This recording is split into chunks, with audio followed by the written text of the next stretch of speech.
So guys and gals, after my last video that I put out on how to control a ground fight using the overhook technique, I had all these people say, Brian, you got to show us how to do that cool scarf hold that you did. So ask and you shall receive. In today's video, I'm going to teach you how to apply a scarf hold on someone, how to hold them there so they can't escape, how to quickly terminate them if you want to end the fight and get up quickly. And then I'm going to show you a couple of ways that you can get to the scarf hold once you're either on the ground or standing from a throw.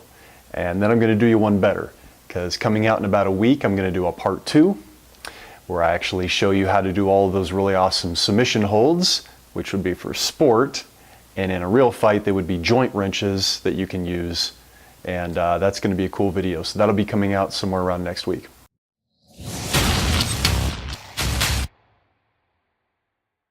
So just to qualify, you've heard me say it before, you're going to hear me say it again. When you're involved in a real world violent situation, the last thing you normally want to do is be hanging out on the ground too long. Why? You never know when they have some buddies that are going to come around and start stomping you in the head, break a bottle over your skull, or stab you in the kidney with a knife. So generally speaking, we want to get up really quick.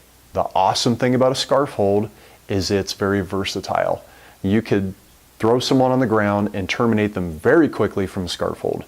Then again, if you're in a situation where you need to hold someone on the ground, maybe it's drunk Uncle Bob's had one too many and you're at a family reunion, so you're not worried about the cousins coming over and stabbing you with a fork. Maybe you're in law enforcement and you need to hold someone down on the ground long enough for a second officer to arrive to assist in the arrest. The scarf hold is tremendous. You can hold someone there, prevent them from injuring you, and prevent them from escaping. So it's very versatile no matter what your goals are. So on that note, here we go. Okay, so controlling the scarf hold is all about controlling your partner's elbow. So what we want to do, we want to take their wrist, put it in your armpit, and pinch it. Next, take your thumb and all your fingers except your index finger. You want to feel around and find these epicondyle bones in the elbow. You can find your own just going right here. You've got a lateral one and a medial one. Just feel those bones. If you slide up right above those bones, it's a bottleneck. You can feel it makes a nice handle. So I pinch the wrist, find those bones, I slide right up and I grab. Get on my side. You don't want to be double butt cheek, laying on your back. This is okay for judo, but in judo people aren't hitting you, so you want to get on your side so you can tuck your head down. You don't want to have your body way up tight against them because they can roll you. So you want to leave some space, scoot your butt away from the rib cage, and then get your leg high like so. What we have is we have armpit on the pinching the wrist, we have the hand grasping the elbow, and then as a third way to lock it, we have this leg right here. So if somehow he starts getting free, go ahead and start pulling your elbow out, Dave. My leg is in the way and I can reacquire this grip. What's the point? Well, the whole point is this. If I get him in a headlock and I don't have his elbow, he's just going to turn and pull right out of this. Go ahead and just turn and get right out of this. He's pushed himself right out, right? Now, if I come back, get his elbow, go ahead and try to pull out, Dave. Good. He's stuck because of the elbow. I don't need the head. Go ahead and try to get out, Dave. He's stuck because of the elbow. All right, so we've got the elbow, we've got the armpit pinching the wrist, we've got the leg high up against the back of the tricep, we've got some space between our hips. We don't want to be right up against them. I'll show you why later. The free arm can go here, it can go here, it can go a number of places, which I'll show you in a moment. So now I'm going to teach you how to actually hold this in case you want to keep someone here. I'm also going to show you how to escape it. Now there's two ways. There's the legal clean stuff you can do in sport, and there's the dirty shit you can do out on the street. I'm going to show you both. First one is clean. This is a roll. So basically what's going to happen, remember I told you to keep space between your butt and the rib cage. Dave's going to roll me, and to do that he's going to scoot up and get right up against my hips. So he's just going to scoot his body up. Next he's going to grab a hold of my belt and he's going to pick me up and he's going to wedge his hips under and roll me. Cool. Awesome. Okay, so if I want to keep him from rolling me like that, I just have to make sure he doesn't scoot up and grab a hold and pick me up. Now if he grabs a hold of my pants, big deal. I just need to scoot away every time he scoots up. So if he scoots up, I'm just going to turn away, turn away, turn away. Right. Just like that. So next legal way to get out is for the person to take their free arm and to come up and push up under your chin, although you could certainly claw at their eyes or fish hook their nose. And you're going to push the head away and then hook your leg away and push them out. So go ahead, Dave. So he's pushing the head, hook the leg, boom. Good. All right. Now, from there, someone could do, they could do an arm lock, or they could just push you away and escape. Now, a couple ways I can prevent that real simply. I just want to keep my head down so they can't reach up with their leg. But what if they come up with their hand and they start pushing on my chin? Go ahead, Dave. Man, get that crap out of here. I like to grab their pinky and the ring finger, hold it tight, bring it out over here. Another option is you could simply do your overhook that we learned last time. Now, if I stay up tall, he might still be able to reach with the leg, so I'm just going to keep my head down like so. Okay, next legal way someone can get out of this is they can actually take their leg, hook it over your leg, go ahead, and now they can start pulling you and stretching you into extension, and now they can pry themselves free. And now that they have their elbow free, they can roll and get out of this. They can actually take your back. So if I want to prevent that, I need to take this leg and get it over here where you can't grab it. Go ahead and try to grab it, Dave. Ha ha ha ha. No, sir. Okay, the next way someone can escape, and this is where we're getting into the dirty stuff, is they can come in and they can nibble or bite. So if Dave comes in here and he bites, I'm going to let go and he'll be able to escape. If my arm's in front, he can come nibble on the tricep and I'm going to let go and he'll be able to escape. So if I want to stop that, there's a number of ways I can do that.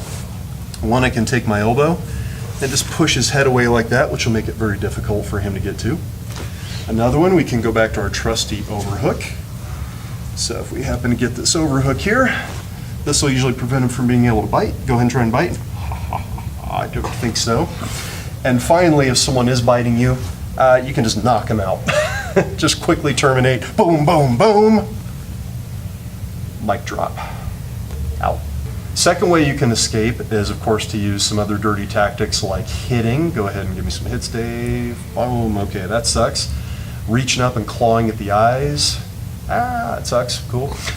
He could be pinching skin or clawing at the skin anywhere on the back, the neck, or whatever. So once again, we can use our overhook to stop that. In a lot of cases, he may still be able to claw at the skin. So another option for that, go ahead and reach up for my eyes.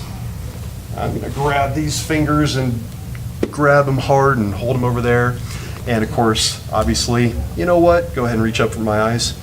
Stop it, stop it, stop it. Boom, boom, boom. That'll always make them stop too. So there's a lot of common ways to get to a scarf hold when you're already on the ground. For instance, if you find yourself on all fours, maybe someone's trying to take your back or come in for a choke, what you're going to do is grab their arm, and before they get their hooks in your hips, you're going to give them a little roll, and you're going to see how I'll be able to flow right into a scarf hold. So Dave, go ahead and come in. Trap, grab this, drop the shoulder, he goes down. From here, I slide right into my scarf hold.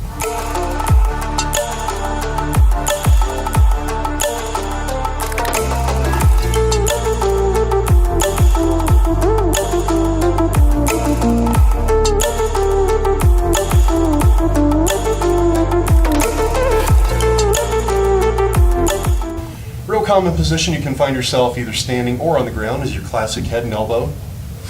Got the back of the head, got the elbow, they probably have something very similar. Look what I got here. Armpit on the wrist, I got my scarf hold grab. I'm gonna drop my hips, yank the elbow back here. I might as well push on the head while I'm at it.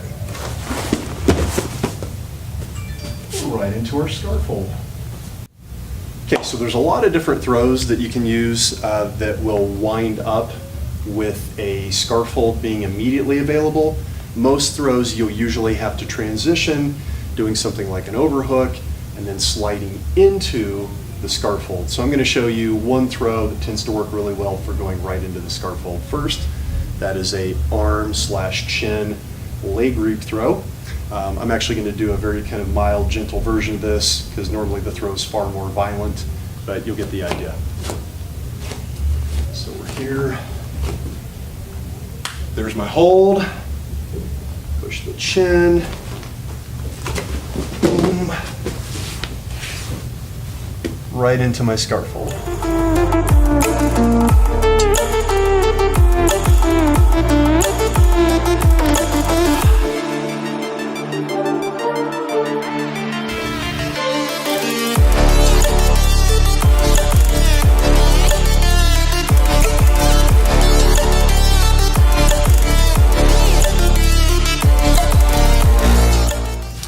A lot of other throws, you're going to have to do a little bit of a transition after the throw to be able to acquire the scarf hold. In this one, I'm going to do a simple bear hug, pick him up and dump, and then you're going to see me swim from the outside of his arm around to get an overhook and a side mount, and then you're going to see me make some space and slide my leg through to get into the scarf hold.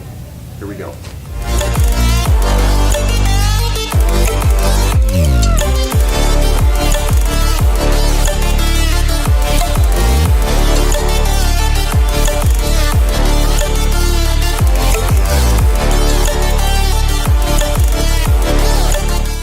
Ladies and gentlemen, if you enjoyed today's video and you learned something, please leave me a thumbs up down below in the comments. Let me know what you thought of the video. Let me know what you'd like to see in future videos. As always, hit the subscribe button and make sure you click the bell icon so you're alerted when future videos come out, including part 2 of the scarf hold. Until then, go get your reps. Bam! Right back to your own guard. Bam! You have this hand here, boom, boom. You got it covered. So don't go chasing, don't go swatting. Just leave it there. Boom.